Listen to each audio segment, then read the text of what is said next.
Jervis, Tri-State Movers and Shakers. Tonight, we have a very exciting guest. We have the editor of one of our local papers, the Gazette, a well-known author, columnist, and I'm very pleased to introduce Ms. Janis Osborne. Janis, thank you. Thank you very much for coming. Thank you for having me. We have a lot to talk about in the next 30 minutes. Before we get into anything, let me hold up your book. Okay? And how long has this been out? About a month. About a month. Janis, take us back a little bit. How long have you been with the Gazette?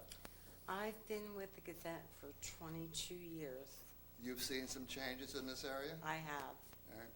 Tell me, did you study journalism? No. No? No, and I don't think a journalist should ever study journalism. They should take an English course. Why do you say that? I think you learn journalism on the front lines. But if you can't write a sentence that's correct, it won't help at all. What do you think of some of these television news commentators? I mean, are you really getting news or are you getting entertainment? Entertainment, I think. Of course, during the Gulf War, that wasn't true, or the recent war, but it's mostly entertainment. I know I was recently at a seminar, and one of the speakers went on at great length to be very critical of the television news commentators as being individuals who really only read material, but they prepare very little of it. When you hire reporters for your paper, is it difficult to find people who can write the way that you would desire them to? Yes, because newspaper writing is a whole different thing. In a news story, there's no room for your opinion. You're merely an observer at the event and should only write factual things. A lot of people think they can write when they can't, and it's difficult. What makes a good writer? What do you think makes a good writer? I think writing ability is natural. I think you're born with the talent. I also think that a person who reads a lot makes a good writer.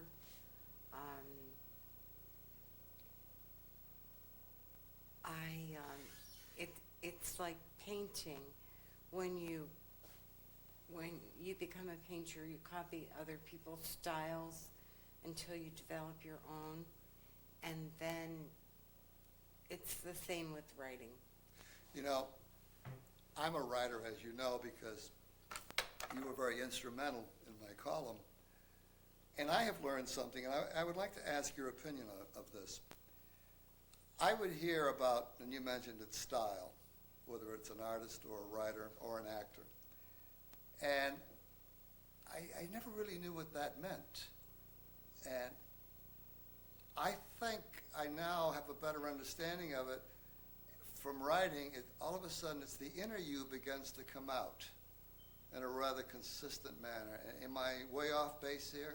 No, and I think you have a very distinctive style of writing, and I try not to mess with that too much when I edit your stuff, because... You know who does my editing? My wife, Irene. I think that when you have a heavy hand in editing, Yeah. you take away from the person's individuality. My very favorite book on writing, and then we're going to get to your book, is The Elements of Style by Strunk and White. Mm-hmm. And I read that the first time, and it was like doors opened, because everything is reduced to the simplest state, and I think it's wonderful. You know, and I find myself, and I go back to it now and then. But we're not here to talk about me. We're here to talk about you. Actually, there's an even better book Really? called On Writing Well. Oh, I have that. By Zinner, I thought? Yes. Yes, I have that, and I also have read that. So, tell me about this book. to tell the audience about this book. Put the Dog on the Phone, the collected newspaper columns of Janis Osborne. You've been with the Gazette 25 years, right? You didn't study journalism. You just decided, what? You wanted to become a newspaper person? No, actually, I started in the advertising department at the Gazette, and I did what they call dummy the newspaper, which means you put in all the ads where they go Right. on the pages.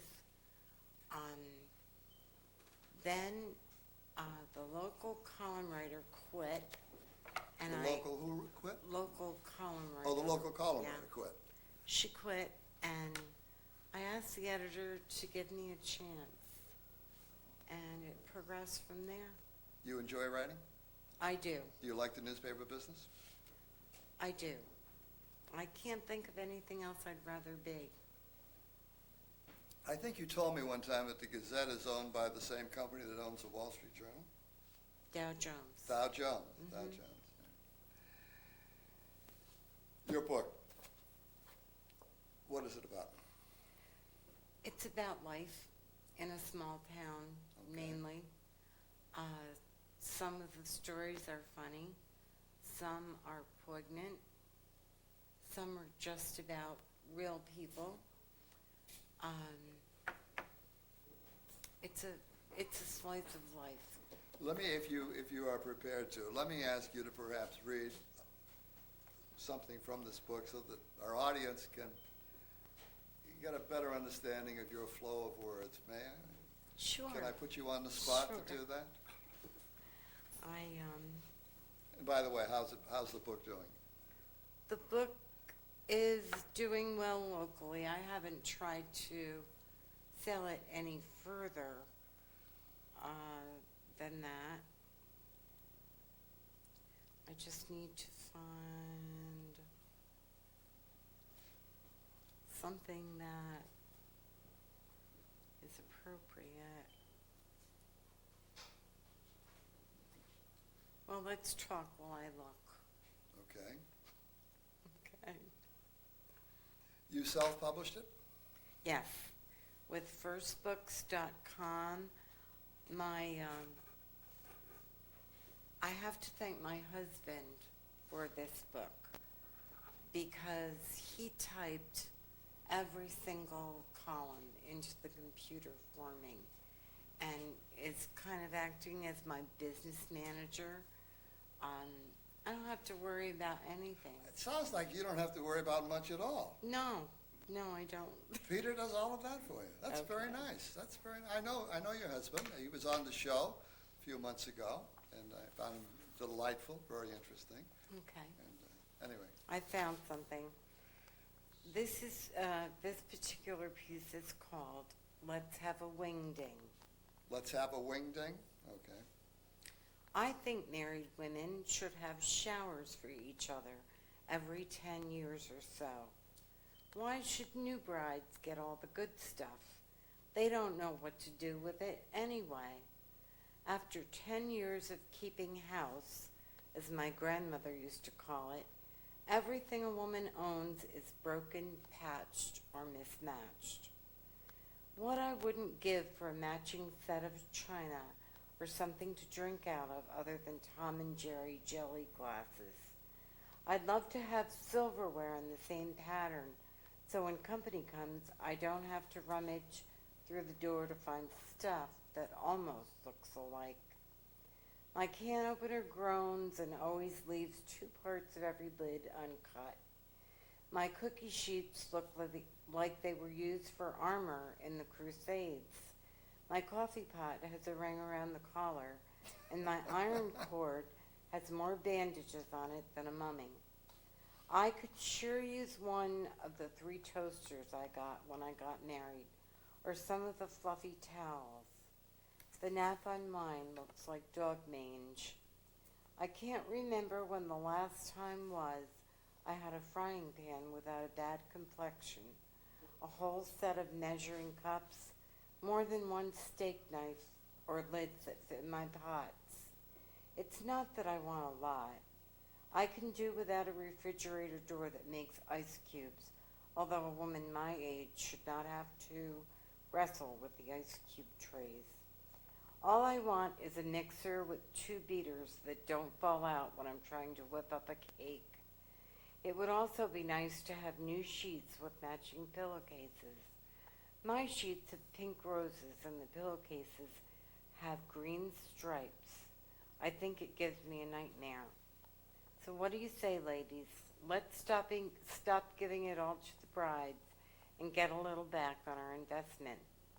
Wouldn't you like to have some pastel dish towels with lace around the edges or pot holders without scorch marks? Instead of showers, we would call them wingdings, which is short for women in need getting dishes, irons, napkins, glasses, and sheets. I love it. I love it. That is tremendous. And I'm sure those people who buy your book and read it will enjoy it as well. Come back to self-publishing. Why did you, being someone who's written all your life, and is this your first book? Mm. Right. Yes. Why did you elect to go the self-publishing route? And I ask this question because I belong to a writers group in Florida, and invariably the topic is, how do I get my book published? And many elect to go the self-publishing route, and others elect to approach publishers directly and get an agent and so forth. Why, with all of your contacts in the literary world, particularly being in the newspaper industry, did you self-publish? I guess because I'm basically lazy, and I didn't want to send the book out to publishers, have it rejected, have to send it out again, have it rejected, as some of the great literary works of all times it's gone that way for them. So I thought maybe if I self-published and had a whole book already to send to a publisher, that would work better. Well, that happens, that books are self-published, and then if it begins to generate some excitement, whether it's in a local market or a particular narrow market sphere, major publishers many times pick up those books. They may retitle it, repackage it, have some of it rewritten, do some editing. But I'm familiar with 2 or 3 who've gone on to be, not bestsellers, but certainly have gone on to do very well, that originally were self-published. 1 million copies I could go for. 1 million copies you could go for? Yeah. I think that would be very nice. All right, we'll have you back. Your No, column. then I'll be on Katie Couric's show. That's true, you will if you do 1 million copies. Your columns, of which this obviously is based on, where do you get your material? From my head, From your head. from life, from observing. An idea just strikes me. I can go for weeks without an idea. And then just like that. Yeah. What would you say is probably the most interesting column you think you've ever done? Or topic or subject? One of my favorite columns is about going to a yard sale and an old woman's pieces of her life were for sale.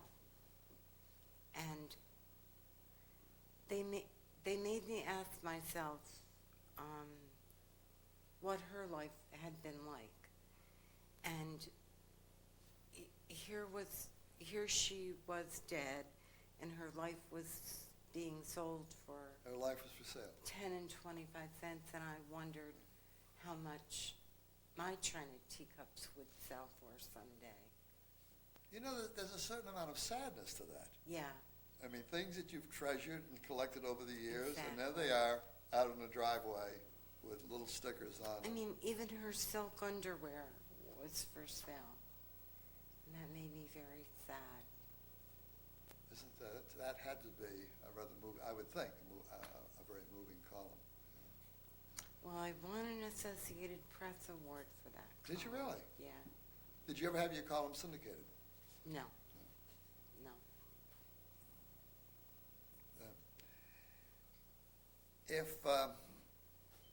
What advice would you give to a young person who thinks they would like to have a career in the newspaper industry. And in view of the fact that the newspaper industry is under tremendous pressure as a result of, first they had to deal with radio, then they had to deal with television, then they had to deal with all the freebies and all the weeklies taking away the circulation from the major dailies. Did you know that one time in New York there were 11 daily newspapers? 11 morning newspapers in New York City at one time. And now they have to deal with the internet, so that many people don't even want to buy a paper at all. They'd rather click on and have their printer print out what they wish to see. I personally believe that the future of journalism is in weekly newspapers. You can get major news events on the net, on the television, but what's going on in your community, nobody writes about but weeklies. And that's the advice I would give to a person starting in the business. Started a weekly. What's the circulation of the Gazette? Well, that's hard to say because we're inserted in the Times Herald Right. Record on Friday. So whatever, and it only circulates in a certain zone. So whatever, I don't know the number. You know, what I like about your paper is that here is this weekly that comes out that has all of the activities that go on in this area, and it's part of it's part of a daily that has a supplemental section called The Go that has a tremendous listing of all of the entertainment activities. And then, of course, you sort of abstract from that and just focus on this area. Actually, we're very local in the things that we list. But am I correct? And we don't take it from Go. We compile the You list compile your own. Yes. The Gazette, it's an old paper? Been around for a while? Oh, yeah. 150 years, I think. Was it ever a daily? 150 years? Oh, yeah, we were a daily. I worked at it when it was a daily. And Well, it was a 6-day-a-week paper. Right. We didn't publish on Sunday. But because of lack of an advertising base, we couldn't sustain it. So we had to become a weekly. Who was the founder of the Gazette, if you know? I assume it was a local Colonel family? Sam Fowler, I Right. think, owned 2 newspapers, the Evening Gazette and the Tri-State Union. And our weekly, or our daily used to be called the Union Gazette. People still call it that, The Union Gazette. yeah. Well, your circulation covers Port Jervis, Montague. You're in the Milford, Deer Pike Park, County. Pike County, Pike County. That's quite an area. yeah. It's an interesting paper. I know I enjoy it, and I also say that when your columns appear, I enjoy those as well. How do you intend to promote your book? I don't really know. I've sent it to a literary agent, and I'm waiting to hear back from him. I have not. So if he doesn't respond, I'll send it to another one. I promote at the end of my column each Right. week. But that's about all we've done. Are you going to do any book signings at the local bookstores?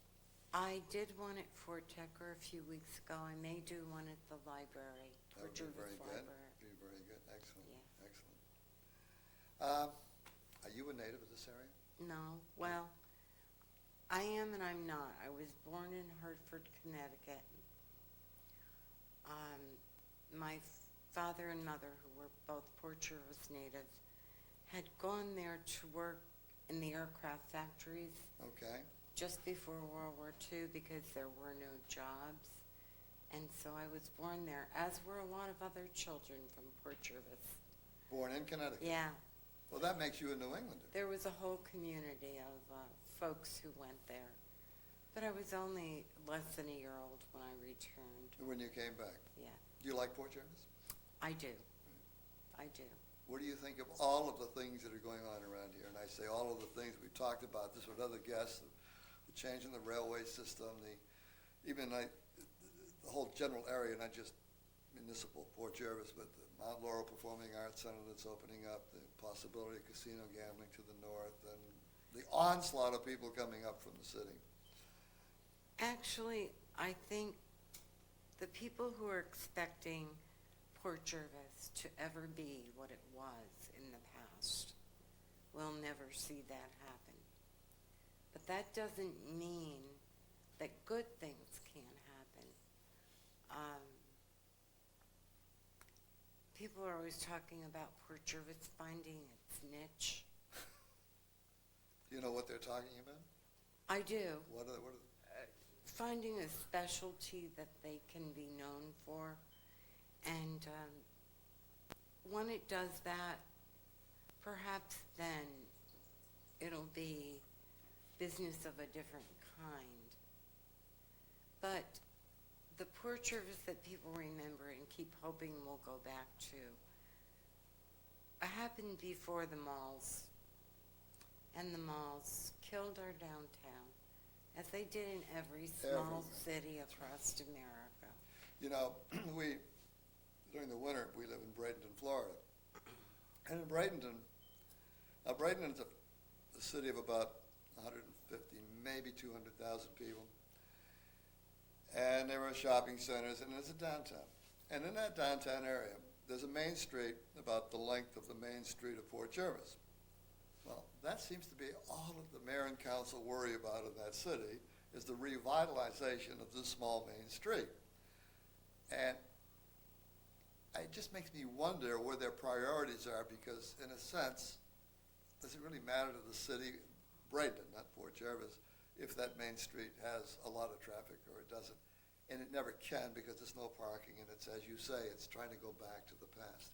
We had the mayor on this program. We've had other people who have been big civic boosters of this area, and of course, you probably have a better impression of what's going on than most people because of the nature of what you do for a living, working for a newspaper, because you're abreast of all of the things that go on.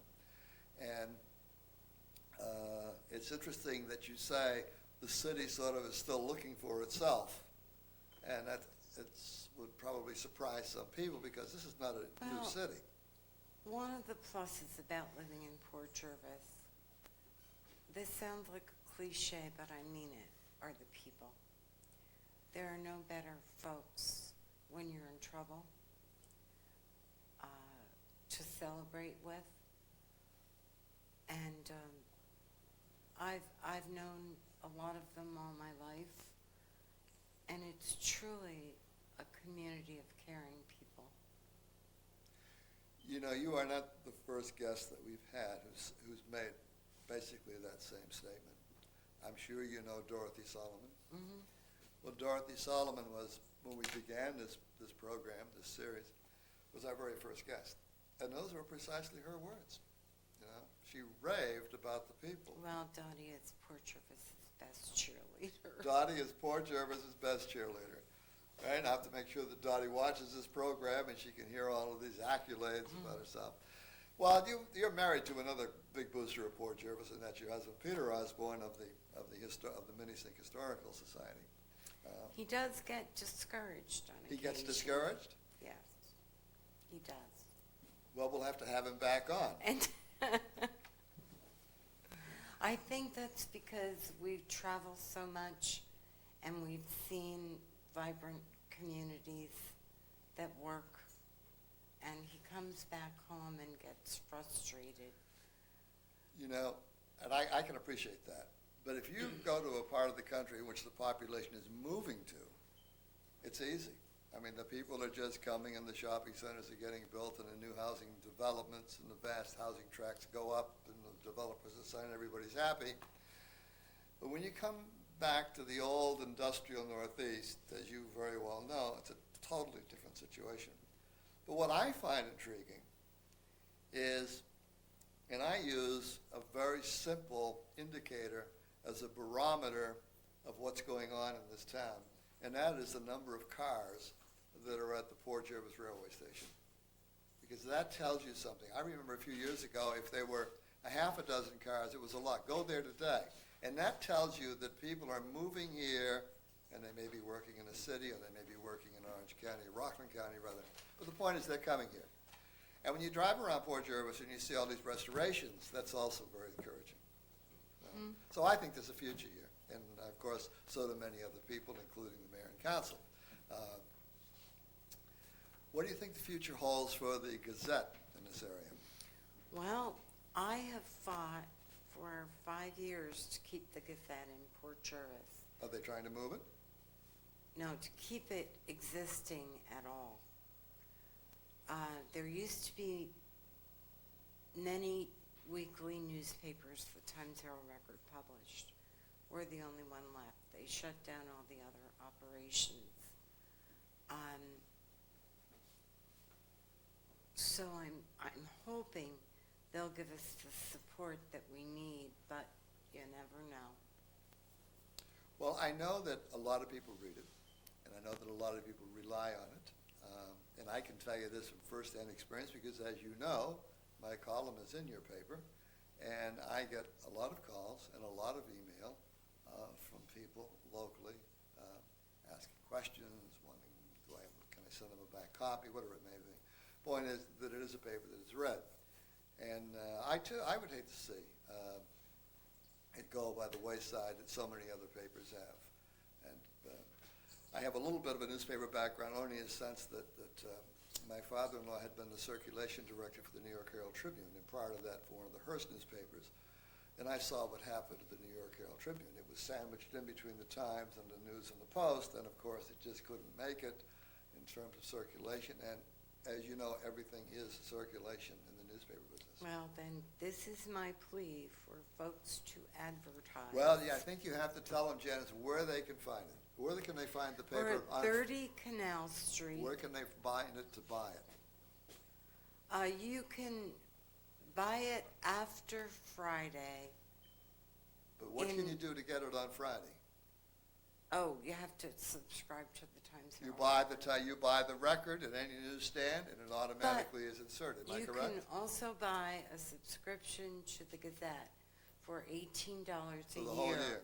It's mailed to you. You don't get it on Friday. All right. And how does anybody do that? They just call the Times? Call the Times Herald Record Circulation Department. All right.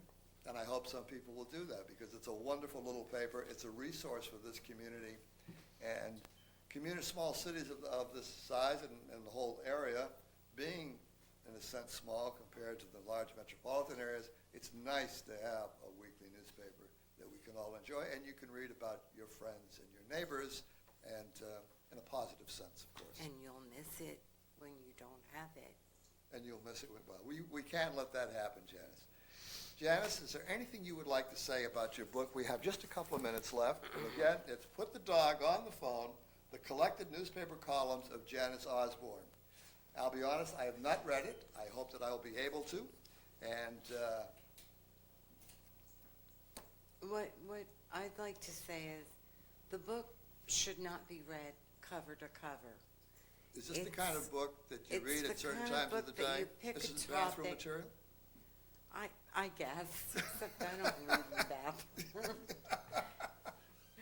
Well, just in case some But people do. It's the kind of book that you pick a topic that interests you Right? and read about it. Good. And I hope that, and if they wanted to buy this book, where can they find it?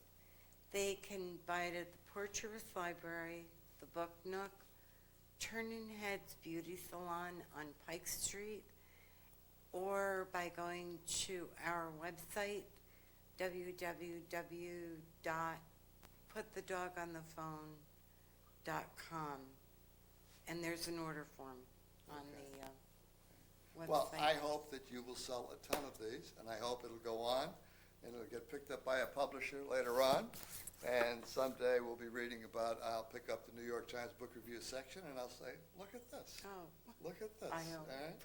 All right. Janis, it's been a delight to have you on the program. Thank I you. hope you will come back, and we can talk about more things.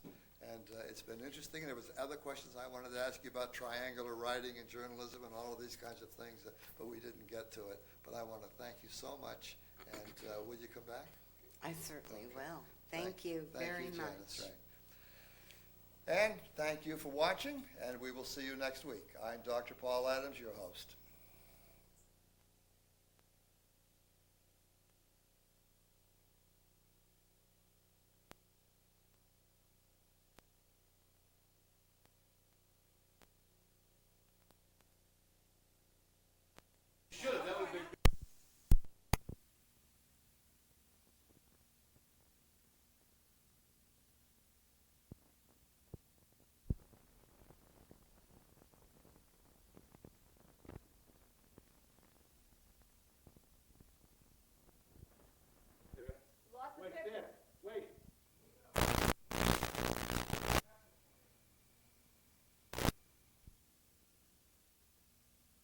Welcome to another edition of the Tri-State Movers and Shakers. I'm Dr. Paul Adams, and I'm your host for tonight's program. Tonight, we have a Mr. Tim Simmons.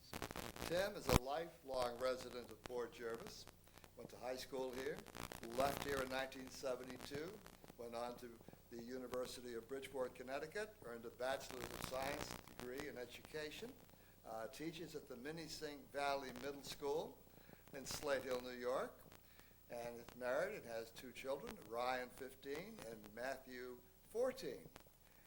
Tim is an expert in the field of scuba diving. Now when I heard about Tim, I was a little surprised.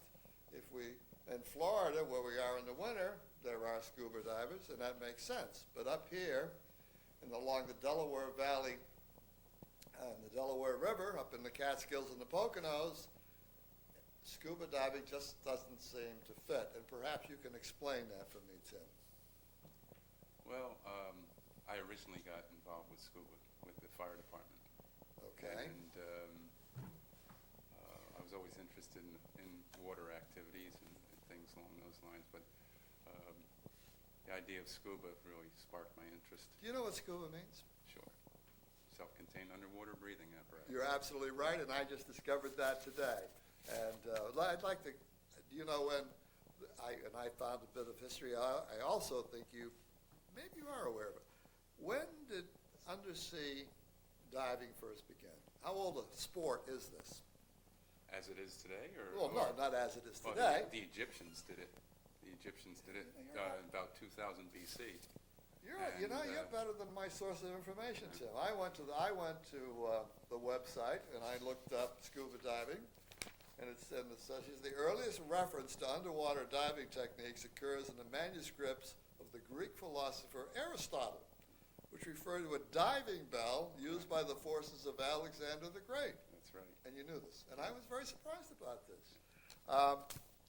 The Egyptians used to use reed baskets over their heads. Reed baskets over there. How long were they able to stay under the water? I don't know. I'm not really sure, but I imagine it wouldn't have been too terribly long because the buildup of carbon dioxide would have been rather excessive. So. Diving bells. I was reading about diving bell. So our audience may not know what a diving bell is, and they were around before, according to this information, back in the early 1700s. Right. What's a diving bell? Well, it's a device that they put someone in, and then it's lowered into the water, and you're able to work out of it because it doesn't have a bottom to it, and it's shaped like a bell. That's why they refer to it as a diving bell. And basically what's going on is the air that's inside of it keeps the water out. You can't have two substances filling the same space at the same time. So that was the idea. They would lower it to the bottom. The occupants would be able to work in it or around what they wanted to, and then they would raise it back to the surface.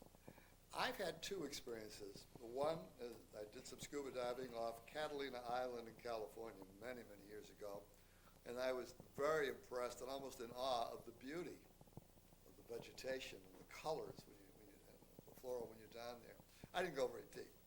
And the other was in Bermuda, where I put the bell over, Right. and you didn't have a suit on, but just the bell, and they pump the air in, and you walk around on the bottom. Right. Of course, the air coming in apparently keeps the water out. And both of those were very interesting, but that was rather boring compared to my one time at scuba diving. And I went only because a friend of mine had a boat, and he had the equipment, And I had never been down before, had taken no lessons, and he said, "That's all right, I'll be with you." And we didn't go down, I didn't go down, but just a few feet. But it was exciting, although I never pursued it since then. What's the deepest you've ever been? I've been to 150 feet Really? on scuba. I've been to in the water, and I've been in a recompression chamber to 180 feet, just to see what it was like. You know, we've in all the films about diving and in the news as well, of course, the idea of the bends. How deep, at what point do you have to be careful of the bends when you go down? Bends is a combination of different factors. It's not just depth alone, it's the depth and the time, and then the rate at which you ascend back to the surface. So they all have to be taken into account. There's actually tables that you follow that were designed by the United States Navy, and all the recreational scuba agencies have pretty much their own version of those tables, but they're all based on what the United States Navy developed, and then they're used a little bit more conservatively for the average person who dives, because obviously you don't have individuals who fit that same mold as a military diver would, and so therefore as I said, they're a little bit more conservative. But the bends or decompression sickness is a result of diving to a depth and then staying too long. There's a point at which you absorb nitrogen into your body that it becomes excessive. Well, for someone with the usual amateur apparatus, how deep would that be? Well, it could be anything over 33 feet. Really? Because then at 33 feet you're exceeding 2 atmospheres of pressure, and at that point you're now having excess nitrogen pumped into your body beyond what the body can handle over a period of time. The bends can be, am I correct, the bends can be fatal? In extreme cases, usually they're very painful and they're rather debilitating. You have loss of feeling in parts of your body, you have headaches, you have numbness, you have nausea. There's different symptoms depending upon where what they refer to as the hit would take place.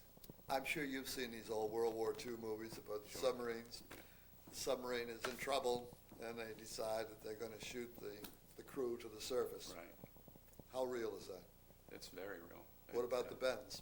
That's not an issue, because what they're doing is they're going to be breathing air at 1 atmosphere of pressure. It's pressurized within the hull of the ship as Right. 1 atmosphere of pressure, and it's not really an issue at all. That's why a submarine can go from let's say 200 feet to the surface in a rather quick or short amount of time, and not have the crew experience problems, because they're not breathing air Interesting. at under pressure. You're a member of the, as a diver, Right. and this you really have to explain to me, you're a member of the Fort Jervis Fire Department. Right. I have to assume when you say diving, you're referring to the Delaware River, That's right. but it's so shallow. In spots, it's 12 to 15 feet deep. Other spots, it's up to 50 or 60 feet deep. Really? Yeah. Most of the work we do is to do body recoveries of people who've drowned in boating or fishing accidents. So that's basically what we're doing. And normally those incidences occur in less than favorable conditions. People usually don't drown on a nice, bright, sunny day. It's on a day that's where the weather's not great or the water's up, and that's what makes the conditions that much worse. And how many years have you been with the Fort Jervis Fire Department? I've been there 25 years as a member, and then I've been diving for about 22. In that 22 years, is there any one experience that really stands out? Oh, yeah. We did a dive at Kiamisha Lake up in Sullivan County, two people, both of which I knew. Um, it was in the winter. It was December 18th, as a matter of fact, and they were doing some work for Leisure Time Water Company, and went in to scuba diving to repair a pipe, or to cap a pipe off, actually, was what they were supposed to be doing. And they got lost under the ice and never came out. Oh. And then we responded, not that day, but the following day, and recovered their bodies. Yeah, that would be rather Yeah, unpleasant, I well, think. The So- thing particularly was, when you knew the people. yeah, the thing was, you know, when you respond to the river here and you go for somebody, you go in because they were swimming or they were boating.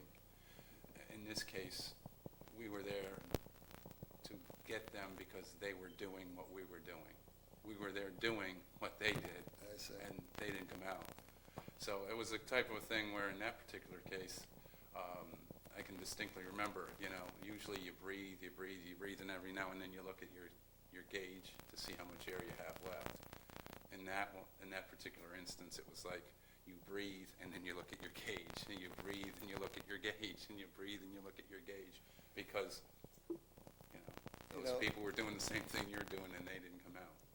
You mentioned they were lost under the ice, and you reminded me, I grew up in New Hampshire, and I remember as a child being warned by my parents, don't go out on the ice, because every once in a while you would hear a tragic story of someone who fell through. And it's not the falling through, it's being the currents taking you away from where you entered, Right, and not being able to come back up because there's ice over you and drowning. And I always left a certain amount of fear in me, and I always kind of avoided even being anywhere near the ice. Trident, what is Trident? You're a member of the Trident Foundation.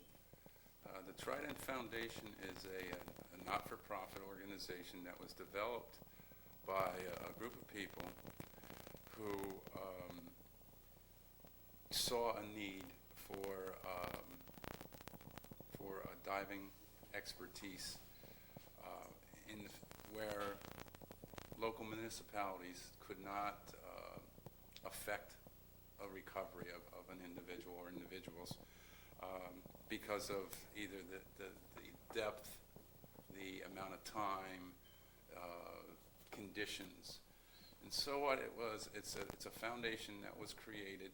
They receive funding from people like Delta and UPS and Lawrence and other large corporations such as that. And we come in when these people, the local municipalities, have exhausted their resources or their time, or they're just not able to affect a recovery. And we go in and we send people ahead, and they survey the situation. Is there a chapter here in Port Jervis?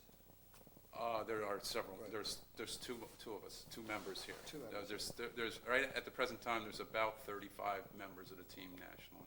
Oh, Right. so it's very small. Yeah, it's based in Fort Collins, Colorado, and they get a call. We send people out to investigate it. They scout out the situation, and then they report back as to whether or not we should be involved in it. Do you get any federal funding as well? No, It's all private? it's all private corporations. And there's 35 people And there's nationwide? about 35 of us at the present time. For a country of 280 million people, that doesn't sound like a very large organization. It's not, but there's other organizations that are along the same lines. But you know, it's small for a reason. You know, because you can't have just any Tom, Dick, or Harry doing this type of thing. You don't have people who, you don't have a whole lot of people who want to step up and do this kind of stuff either. Last summer, I had the opportunity to go rafting on the Delaware River, and I had no idea of the river population on a Sunday afternoon, the number of people coming down that river on rafts and canoes. There had to be thousands of people. You can literally at times walk from one shore to the other across the rafts that are out there. Are there many accidents? Lately, the number has really gone down. I think the local liveries have made a really concerted effort to promote safety. I know that they all show a video before you can go out. They have all pretty much voluntarily tried to limit the amount of alcoholic beverages that have gone out. I mean, you can't do that. I mean, you just can't tell people they can't, but they've tried to limit people, and the number has gone down quite a bit. We still do have instances where, unfortunately, people get in trouble and drown, but it really has gone down. Have you been called? You get called out on occasion for this? Oh, yeah. You do. Yeah. How dangerous is scuba diving as a hobby? As a hobby, it's one of the safest sports compared to skiing, and snow skiing, and other active sports like that. It's one of the safest activities that you can be involved in, because as you learn to do it, as you do the activity, learn to dive, you're doing all safety skills, safety-oriented skills to learn the activity itself. Once you start to cross over from the recreational into the rescue end of the business, the more technical, then it changes over. The risk starts to come up considerably, because now, as I said before, people don't decide to drown on a nice, placid, calm stretch of water. They decide they're going to drown in rapids. They're going to drown in dark, deep water, and now it changes considerably. You ever been called to the word is slipping me, where they've dug out granite? Quarries. Have you ever been called? Because quarries are very deep, and they fill up with rainwater, and they're very dangerous. I've never gone to a call. I've had the opportunity to dive in different quarries. One of the places where I also do scuba instruction. One of the places that I do a lot of my classroom, actually the open water part of the diving, is down near Bethlehem, Pennsylvania, in an old limestone quarry. Although they don't like you to call it a quarry any longer, it's a lake, because a quarry brings up the connotation of this deep, dark hole in the ground. That's right. How deep is this particular quarry? It's about 92 feet at the deepest point, which it's fairly deep. It's not really terribly deep. I also had the opportunity to go up to Vermont and dive in a couple of the quarries up there.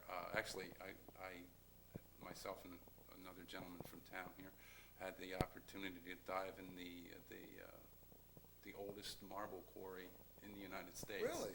Up in Vermont, which was really pretty cool. It wasn't really large, but it was neat to see some of the old slabs of marble that had been cut and hadn't been brought out. And what do you do for light? Because I would imagine you bring a light along with It's very dark. Yeah, it's dark when you get to the bottom. In the Northeast, due to the nature of the water, you lose light very quickly. Do we have any quarries in this area? There are a few, but a lot of there's not a whole lot. What about some of the old mines? Do they fill up with water as well? I would assume so, but I've never been in any of them, so I'm not really familiar with that.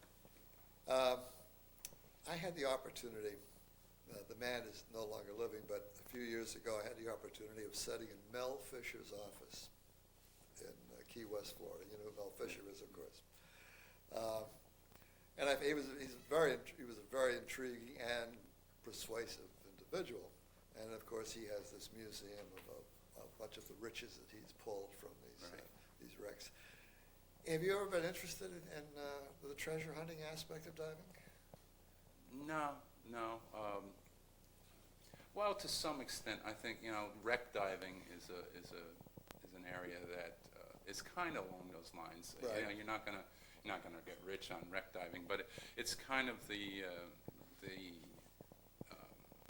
idea of you're down on these wrecks and you're going along the side of a boat where people walked at one time, and you kind of wonder what was it like when they were there, and, you know, you're looking at some of the things. Where have you done some of this wreck diving? Off of Jersey Shore. Off the Jersey Shore? Yeah. Are there many wrecks out there? Oh, yeah, off of the Jersey Shore and Long Island, coast, the island coast, off of Rhode Island. Right. What's the parts most of it. interesting wreck you've ever come across out there? Oh, I don't know, to tell you the truth, right off the top of my head. There's quite a few of them that, you know, each one has a little bit different.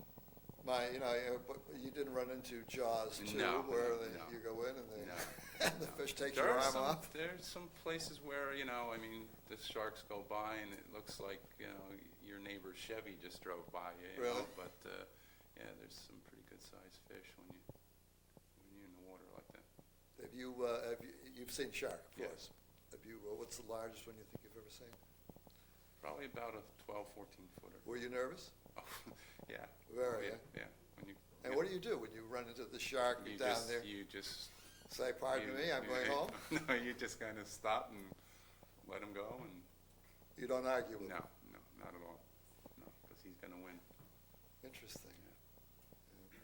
Where do you like to do most of your scuba diving? Actually, I like to dive right here around in the river. In the Even though there's not a lot to see in terms of a lot of color, Right. but there are a lot of interesting, you know, little things that you can see. You know, For example?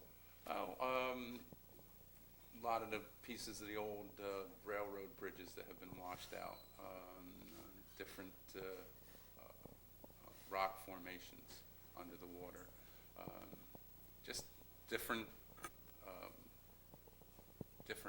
bottom configurations from where you're going from one depth to another as the river changes depths, and it's really pretty interesting because of the, you know, it's just a natural formation in a lot of cases, and you see some of these rocks that have been shaped by the flow of the water over the thousands of years. How familiar are you with the Delaware River down all the way through to Trenton and Philadelphia? To Trenton, I wouldn't. From Narrowsburg to Milford, I think Okay. I got a pretty good idea of just about where. My everything is. question really is, how far up the river were they able to get ships going back to the colonial period when that was a mode of transportation, when rivers were an important part of our transportation system? I'm not really too sure. It's you know, I would imagine they've gone up at least to where the Roebling Bridge was, but that was through the canal and stuff Right. like that. So I'm not really too sure. I know, you know, when they used to do the logging and stuff, they used to bring the rafts down, but I'm not sure how far up they could have gotten. You know, because there's a lot of places where the river is not really navigable to get a boat through and up. You know. We had a guest on who had written a book about the D&H Canal, Mhm. and that was quite an interesting history. Mhm. And I am sorry that so much of it has been destroyed and been obliterated. Obliterated. Thank you. Have you ever dove in the Hudson? Yes, that's pretty much put your hands over your eyes and you can pretty much imagine, or you'll get to see just exactly what I got to see. Well, for years we had a boat on the Hudson and down around the Tappan Zee area, and of course it's basically flat and it's very shallow until you get out into the Right. channel. But go around West Point, and I had a depth finder, and I was West Point has one of the deepest spots in the Hudson. I was so surprised. I mean, you're 6 feet out from the shoreline, which is all rock, and it's 60 feet deep, and you go out a few more feet, and it's 180 feet deep. Right. Yeah. And it's obviously a sheer cliff. Yeah. And it's quite a contrast between that and the mud flats of where it's 2 or 3 feet. Absolutely. Yeah. Absolutely. I did an operation with the Trident Foundation at Seneca Lake. We went up to search for a young man who was out on an outing with some friends of his from college, and he drowned at night. And the Seneca County Sheriff's Department was unable to locate him, so we went up to locate him, and we found that the center of the lake is over 600 feet deep. Really? Yeah, and we Do were they have a able- Loch Ness Monster? I don't know. And they talked about Senni, but I don't know if that's like Nessie or anything like that. But we were able to locate this young man, but he was in 235 feet of water, and made it very difficult to try to recover him. And Did you go down that far? No, No. no, that would have to Tell be. me, just as an aside, what do you think of the Loch Ness Monster?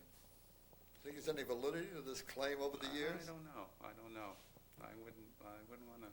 Speculate one way or the other. I wouldn't want to put my paycheck on it as to whether there is or not, so it could, who knows? But it's interesting. Yeah, It's yes, interesting. it is. So, well, if, for the people who are watching our program, if anybody's interested in contacting you or interested in scuba diving, what should they do? Well, I have an email address. It's scuba54@msn.com. You expect them to remember that just like that? What's- Scuba54@msn.com. Scuba54msn.com. Right. All right, and I hope you got that or jotted that down. And if you're interested in scuba diving, send an email to Tim, and I'm sure he can advise you. Tim, it's been a pleasure to have you on. It's been a pleasure to be here.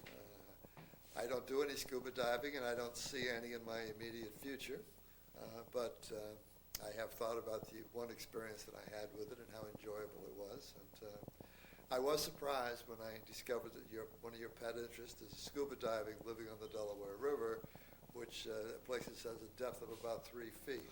I said, well, there must be something to it. So, anyway, I want to thank you for viewing another edition of our Tri-State Movers and Shakers. I'm Dr. Paul Adams. I'm your host, and we will see you again next week. Same time, same station. Thank you.